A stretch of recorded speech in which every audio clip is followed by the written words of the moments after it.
The High Council, a round table consisting of the highest ranks possibly achieved by any Jedi in the Order. Only the wisest masters, most proficient in the Jedi arts, can claim one of these coveted seats. But does this wisdom translate to indomitability? So far we have proven that it does not. We began this series not too long ago where we took one individual and put them through a progressive 1v1 gauntlet against each member of the Jedi High Council. It began with the Phantom Menace Council and the Phantom Menace Darth Maul, then General Grievous, and after that Darth Plagueis. But in today's holocron, we are continuing this series with a more unlikely candidate. Rather than a saber-wielding monster or a servant of the dark side, we have chosen the #1 bounty hunter in the galaxy, Jango Fett. Be not deceived, lacking the Force does not equate to lacking effectiveness in combat, and Jango Fett proved this time and time again, as he is one of the most prolific non-Force sensitive Jedi killers to ever live. And so it is time to put the skill of Jango Fett to the ultimate test. But first, let's lay the ground rules. As we always specify, this is not a what-if fanfiction, but more like an arcade arena. There is no canonical reason why Jango Fett would ever choose to hunt down the strongest Jedi in the galaxy. He actually hated dealing with Force sensitives, but this is just a measure of his skills versus theirs in a vacuum, one lacking any sort of story-related logic. There was a bit of a misunderstanding with our Darth Plagueis video, as many of you pointed out that it did not make any sense for the Masters to take him on one at a time. And you would be correct, it doesn't. But that is from the perspective of an actual narrative. We're not writing a story-based scenario here. This is just a progressive tournament in a white space using only facts. Secondly, just like we did with Maul and Grievous, we are assuming that Jango Fett is the aggressor here, so he will be allowed prior knowledge of each Jedi Master and necessary prep time. Any good bounty hunter or assassin would never engage their quarry without an intimate knowledge about them first. Thirdly, this is exclusively a 1v1 measuring whatever skill and kit each combatant has on them, so Jango Fett will not be allowed any help from other bounty hunters, his son Boba Fett, or the Slave One. Only his personal armor and known weaponry will be allowed.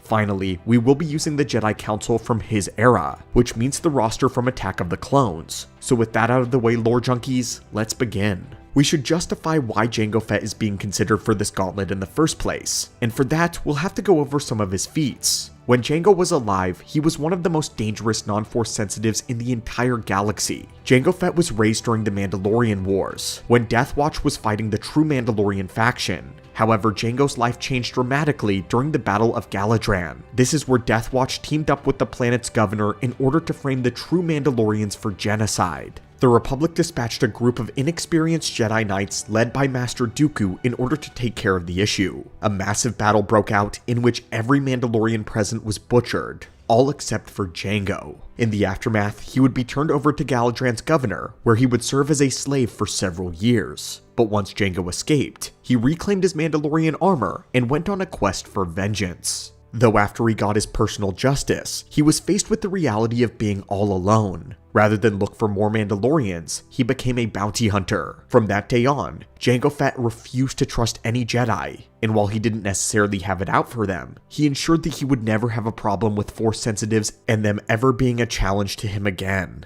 This was translated in the way that he trained himself and the types of tools that he decided to carry. But let's first talk about his pure physicality. Jango Fett was considered to be the pinnacle of what the human body can achieve. His prime physical condition was the reason he was chosen to be the template for the clone army. His armor did not have any strength or performance-enhancing cybernetics, and yet Jango Fett is regularly seen lifting and throwing fully grown humanoids. He's also been seen knocking down beings far above the humanoid weight class. His punches have sent men flying, and he once kicked a Durasteel sliding door off of its foundation. But his most impressive feats was what happened during the Battle of Galadran. Jango had engaged several armed Jedi with nothing but bare knuckles and his armor. The first Jedi he punched through the head, the second he dropped with a spin kick, and the third, which had attempted to jump over him, he pulled out of the air and bashed with a rock. When he squared up with the fourth Jedi, Jango threw snow in his face, ducked the saber strike, and then twisted it out of his hand before headbutting him in the face. According to a later quote by Count Dooku, Jango killed 3 Jedi over the course of this encounter.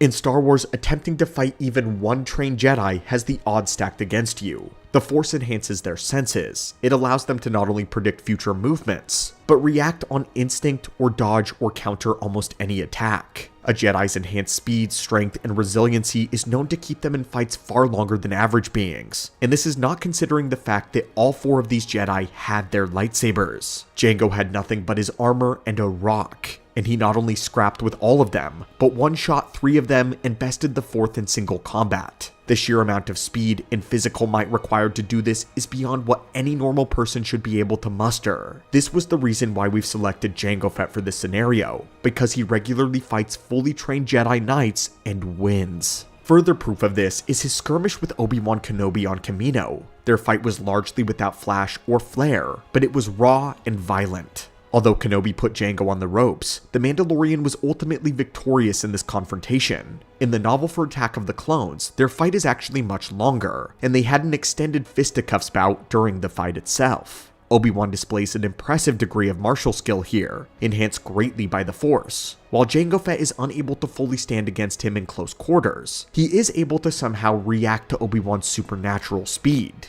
Jango ducks and dodges several blows, countering with his own. And on that note, Jango's own speed is beyond human. During the Kamino fight, his hands were described as moving imperceptibly fast in order to free himself directly from Obi-Wan's grip. He's also managed to dodge blaster fire, both from other Mandalorian sharp shots and from his own shots being reflected back at him by Jedi. This is an excellent time to mention his quick draw skills and his marksmanship.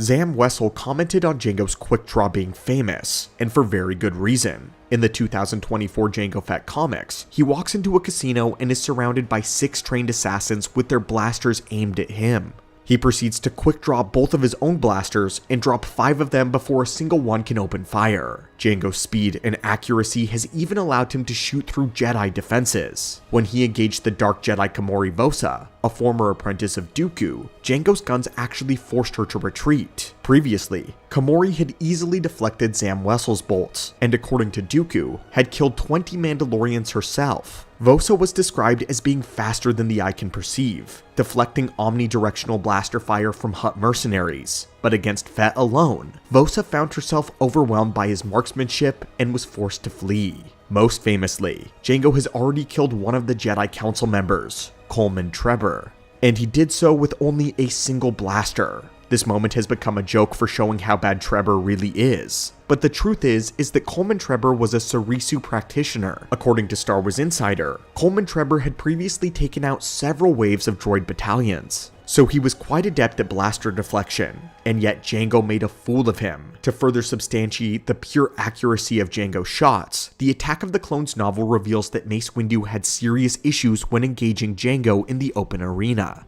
A quote from the book says this: "The man was good. Mace had to admit it. Very good. And more than once, the Jedi had to parry desperately to turn a bolt aside." In the Shatterpoint novel, Windu had dreams about this moment, and he reflects on how he saw Jango with his Shatterpoint ability. The novel says this: "Jango Fett bristles with weapons, an instinctive killer, the deadliest man in the galaxy. Jango can kill me in less than a second. I know it. Even if I had never seen Kenobi's report of Kamino, I can feel the violence that Jango radiates. In the Force, a pulsar of death." We'll say that again. Mace Windu regarded Jango Fett as the deadliest man in the galaxy, and Windu states that if he made one misstep, he would die in less than a second. Fett was a man that regarded Force sensitives as an inconvenience rather than an actual threat. In his 2002 comic run, he encounters a cultist while on a bounty to retrieve an idol that had been stolen. Jango was caught off guard when the cultist force pushed him down the stairs, but upon realizing that this was a Force user, Fett's only reaction was to sigh and to curse angrily with his employer for not mentioning that he was going after a Force sensitive.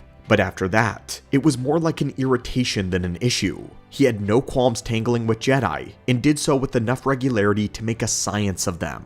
Now let's move on to the fun stuff. In terms of his kit, Jango Fett does not disappoint. He is a Mandalorian after all. His primary weapons are the dual Westar 34 blaster pistol. Favoring agility and precision over high capacity, Jango Fett had this pair custom made for him personally. They were designed for brief but intense surprise attacks at close range. His accuracy was already supernatural, but he chose blasters that emphasized precision and would regularly engage opponents at close range so that they had very little time to react. Even for Jedi, this is a very narrow window. He wore a traditional set of Beskar Mandalorian armor outfitted with an insane load of weaponry. On his left arm, Jango Fett carried a Blastech Dur 24 wrist laser. This has the same firing power as a blaster rifle, as well as a flamethrower and a mini concussion rocket. His right gauntlet carried his grappling cable and a dart launcher loaded with the deadly Camino saber dart. He also carried a sonic beam weapon, retractable forearm blades, as well as boot spikes. He also utilized the traditional Mandalorian Z6 jetpack with a loaded personal rocket. In order to counter Force Sensitive's telekinetic abilities, Jango Fett outfitted his gloves with electromagnetic devices that could summon his blasters to his hands from a very short distance. His helmet had a targeting array that gave him 360-degree field of view, built-in infrared scanners, as well as sound and motion sensors. This all enabled Jango Fett to lock onto any prey from a distance and plan his attack meticulously. And finally, the 2024 Jango comic reveals that he also carries a reflector disc, the same ones used by Crosshair. These were small circular mirrors that could adhere to any surface. When shot with the blaster, they would ricochet it perfectly without causing the blaster shot to lose any energy. They were used only by the best marksmen in the galaxy for trick shots against multiple enemies, or targets that were behind cover. To round this off, we should also mention Jango Fett's intelligence and his battle IQ.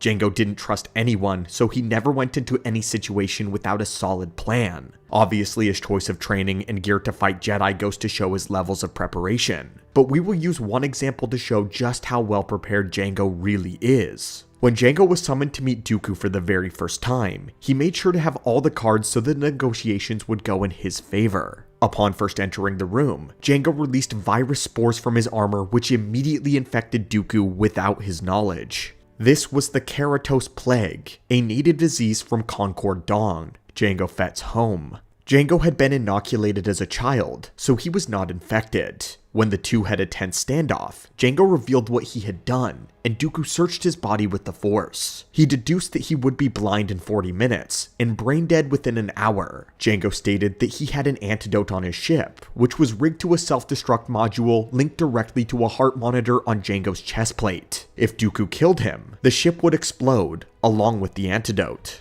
With this, Dooku was genuinely impressed, and he actually congratulated Jango, agreeing to any and all of his terms. This was but one example of how in-depth Jango considers his interactions, and how careful he was around the most dangerous Force wielders. This was the galaxy's #1 bounty hunter, and our challenger taking on the High Council Gauntlet today, so let's see how far Jango really gets. Jango jets through the first entry right off the bat, as he has canonically killed Coleman Trebor, who would have been the very first slot.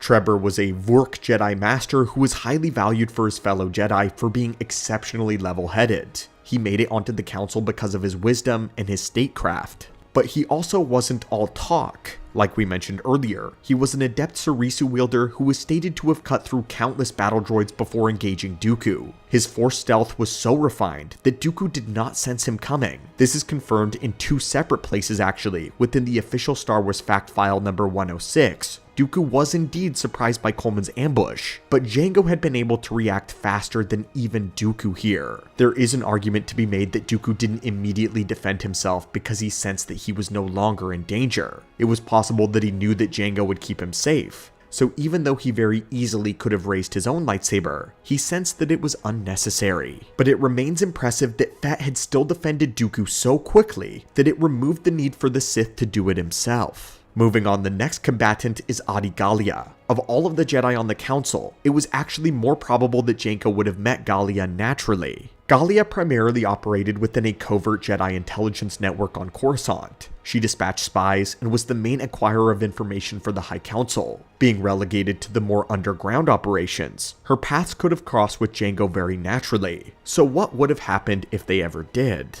Gallia was focused much more on her intelligence agency and her piloting skills, which left little room for dueling proficiency. Her claim to fame lent itself with the acrobatic movement that she is known for being very mobile. Her focus was on Form 5 and Form 3 lightsaber combat, and although she has no official wins under her belt, she did manage to escape General Grievous twice, for whatever that's worth. Against any other blaster-wielding opponent, Adi Gallia would have naturally had an advantage by virtue of simply being a Jedi.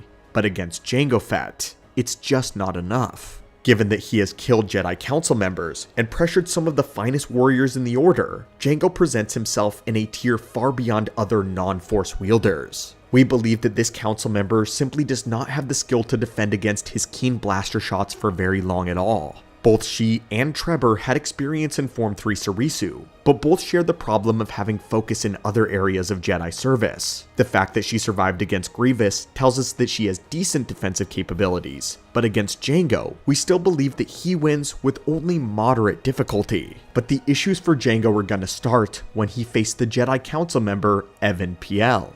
The Lannic warrior. In nearly every file that mentions him, Piell is described as a fierce battle-hardened warrior proven by many scars that he now wears proudly on his face. This Jedi was experienced in all 7 forms of lightsaber combat and practiced them all with equal efficiency. However, he never chose to specialize in any single one of them, preferring to use whichever one suited him in the moment. Piell was one of the few Jedi that actually enjoyed battle, and so he was often placed on the front lines. He was all too eager to run headfirst into battle with lightsaber in hand. He was fearless, relentless, courageous, and never backed down from a fight. The scar over his eye was a result of him killing 7 Red Laro terrorists, which are known as some of the most proficient killers in the entire galaxy. Rather than accept any sort of medical procedure for his eye though, he chose to keep the scar as a badge of honor, a trophy of pride for having stood alone against 8 highly trained assassins. Adding on to this, he was able to tank an explosion at close range, shielding himself against it with the Force. This will be helpful against several of Fett's explosive kit options. Being one of the senior members of the Council, he was also highly respected. When speaking of him, every Jedi Master on the Council regards him for his well-rounded combat skills. For this engagement, Jango Fett is not facing an unprepared diplomat or an overconfident Jedi Knight, but a seasoned warrior who invited every challenge. Any scars Jango gave him would be worn with pride. Jango Fett is going to have to rely heavily on his kit. Only using blasters here is not going to be enough. But given that Jango would know about Piell's skills first, he would keep several aces up his sleeve. At first glance, some might say that Jango Fett is not going any further. However, Master Piell has something problematic that's working against him. While his accolades are very high, his feats actually tell a different story.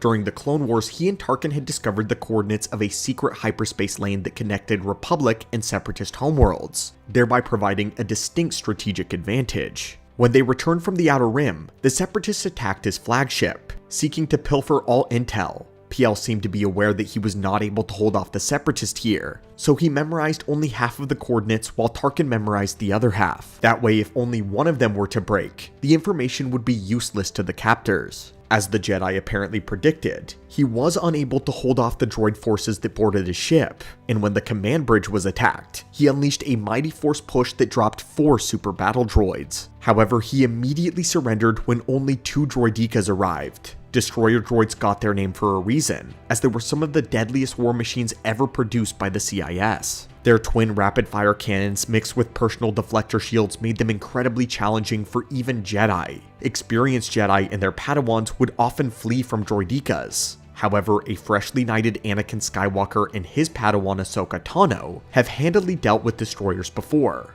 With enough experience, droidekas can be taken care of. If even the Jedi Master was capable of fighting them, he definitely would have, since his information was worth sacrificing himself for.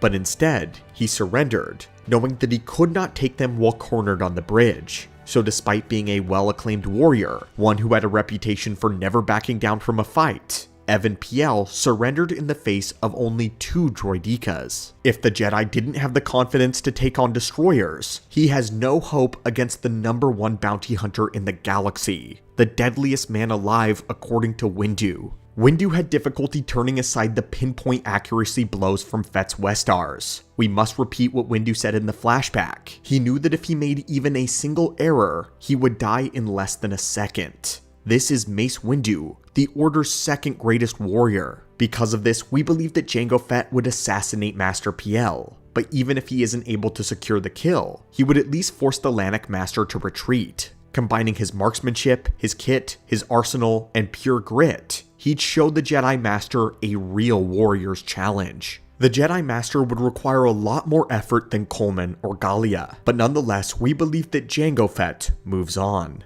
And now, the bounty hunter will face the Ictachi Jedi Master, Saesee Tiin. Previously, we've had a difficult time giving Tiin any wins due to his distinct lack of feats in the lore. However, with this particular matchup, he doesn't require a lot of them for us to decide an outcome. Saesee Tiin is not often considered when it comes to combat accolades. Most of his feats are piloting, as he is the only member of the entire Jedi Order that can match Anakin Skywalker as a pilot, which is insane. But we're not talking about a dogfight here, only a ground engagement. In that respect, he was regarded as one of the finest duelists of the Council. He was one of the few that Mace Windu hand-selected to accompany him when he arrested Palpatine. Saesee Tiin was a practitioner of Form 5 lightsaber combat, and as such, he was known to be a devastatingly strong opponent. Physically, he was shown to hurl fully grown humanoids with ease and to crush the heads of battle droids with his elbows. This puts him on an equivalent level of strength with that of Jango. So if it comes down to a fisticuffs, Saesee Tiin can match, or maybe even exceed in terms of sheer physicality.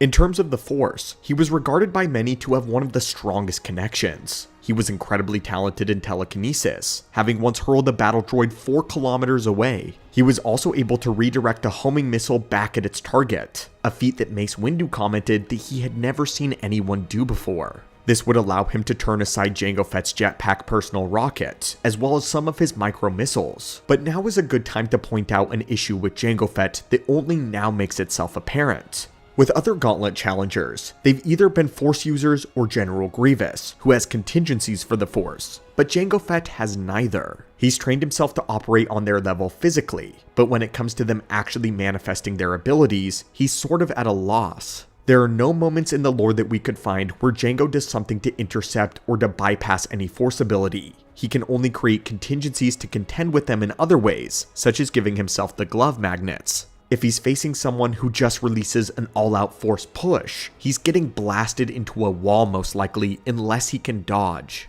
There may be no way around this. He was fast enough to dodge Jedi lightsabers and blaster bolts, but he'd have to be Grievous levels of speed in order to dodge Force abilities. And unfortunately, he's peak human, but he's not that fast. And finally, and most important, we need to discuss Saesee Tiin's telepathy and his precognition. Being an Ictachi, he already had a naturally telepathic ability as well as future sight. All Ictachi have low-level capabilities in these areas, however their visions of the future usually come as vague dreams. For the Jedi Master, however, he has a very sharp eye for the future. He may even be close to or equivalent to Yoda in his foresight abilities. At one point in the lore, he executed an ability known as an astrogation. This is a way of navigating hyperspace using only Force precognition.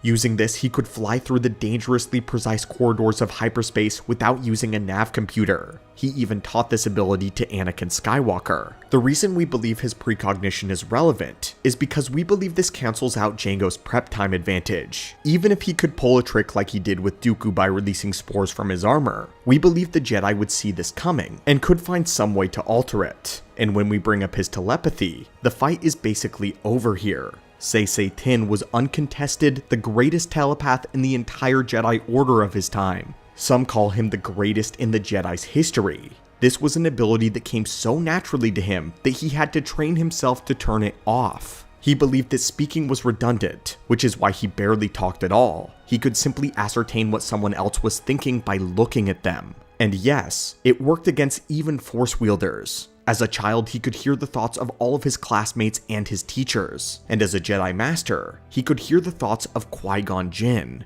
a Jedi Master who was very guarded.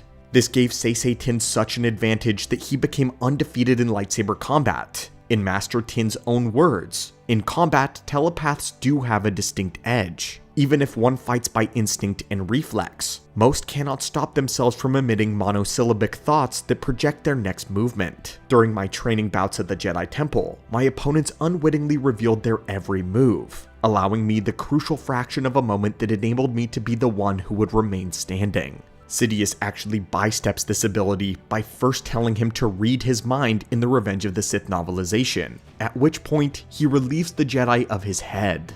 But if Jango entered a fight with the Jedi, he has no defense against this master's advanced telepathy. Even if he attempted to block out his thoughts or act on instinct alone, he cannot help his own strategic mind. In a terrible twist of fate, Jango's greatest strength now might become his greatest detrimental weakness. He is a natural strategist who has backup plans for his backup plans. If overthinking was an Olympic sport, he would be the gold medalist, and Saesee Tiin would be sitting there with the medal equivalent of a tape recorder. Every gadget he would attempt to use, Saesee would see it coming. Every move down to the placement of his shots would be transmitted directly into the Jedi Master's mind. Mace Windu may have had a desperate time fighting Fett's accuracy, but Saesee Tiin gets everything telegraphed to him beforehand. If this works well against other Jedi Masters, even enough for him to be considered one of the Council's greatest duelists, then it could be his key to victory over Jango. Admittedly, the fight would be high difficulty, but we believe that Saesee Tiin will take this win. And so, astoundingly, the galaxy's best bounty hunter officially, in our opinion, makes it through a fourth of the Jedi High Council. We knew that Jango wasn't going to get as far as the others that we've done before, but his competition is Sith Lords and cyborgs. The fact that Jango Fett even qualified for the Gauntlet in the first place is insane all on its own. So, to us, Jango Fett is slept on, and we wanted to put some major respect on his name. He proves that with the right skills and the right strategy, a non-Force wielder can contend with even the upper echelons of the Jedi Order. But now, what do you think? Is there something that we skipped over? And also tell us how far you thought Jango would get. Thank you for spending your time here at the archives. It means more than you know. Every video like this takes countless hours of research, writing, and passion, and the fact that you chose to sit with us and explore this corner of the galaxy is something that we do not take for granted. If you enjoyed this journey, if you learned something new, or if these stories brought the Star Wars Legends universe to life for you in a meaningful way, then I truly hope you will subscribe and continue to explore the archives with us. Your support helps this community grow, it keeps these legends alive, and it allows us to keep diving deeper into the lore that we all know and love. Until our next holocron is opened, thank you again for being here, thank you for your time, and may the Force be with you always.